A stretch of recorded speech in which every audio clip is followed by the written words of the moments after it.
Le plan vert est l'ensemble de démarches liées au développement durable auxquelles sont assujettis tous les établissements de l'enseignement supérieur. Quels sont les objectifs de ce plan vert? D'une part, sensibiliser le personnel et les étudiants à l'écologie, au développement durable. Il y a aussi des possibilités de reconnaissance via une labellisation. Et dans le cadre de ce plan vert, j'ai constitué une équipe qui s'appelle la Green Team. Les activités humaines ont de plus en plus un impact négatif sur notre environnement. En tant que futur ingénieur, je pense qu'il est important d'y remédier. Et c'est pour ça que j'ai choisi d'intégrer la Green Team. Je trouvais intéressant de réfléchir aux conséquences de nos actions quotidiennes sur l'environnement. Avec la Green Team, on a beaucoup de beaux projets. Dès la semaine d'immersion, l'association La Fresque du Climat vient mettre en place son activité dans l'école. On a fait appel à l'association Make Sense. Il y a un reportage qu'on va pouvoir montrer aux étudiants sur la transition énergétique partout dans le monde. Donc le SME Sudria prépare pleinement nos futurs étudiants à la transition écologique sous différents aspects, notamment des enseignements. On a donc des responsables locaux du plan vert qui constituent des Green Teams, comme c'est mon cas en tout cas à Bordeaux. On a la chance d'avoir à disposition un peu partout des poubelles qui nous permettent de trier nos déchets.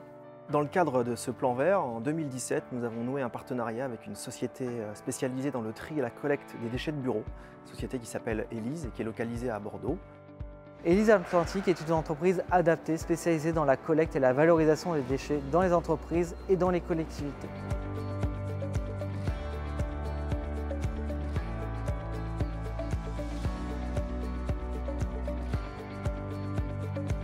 Au fil de la visite, on a pu voir comment les gobelets en plastique étaient recyclés. En France, il y a 4 milliards de gobelets qui sont utilisés par an, dont 50% qui sont enfouis et les 50 autres % qui sont brûlés. Et du coup, il reste moins d'1% qui sont recyclés et qui arrivent dans l'entreprise d'Élise sur ce site. Cette visite m'a permis d'établir un lien entre notre futur métier d'ingénieur et la revalorisation des déchets.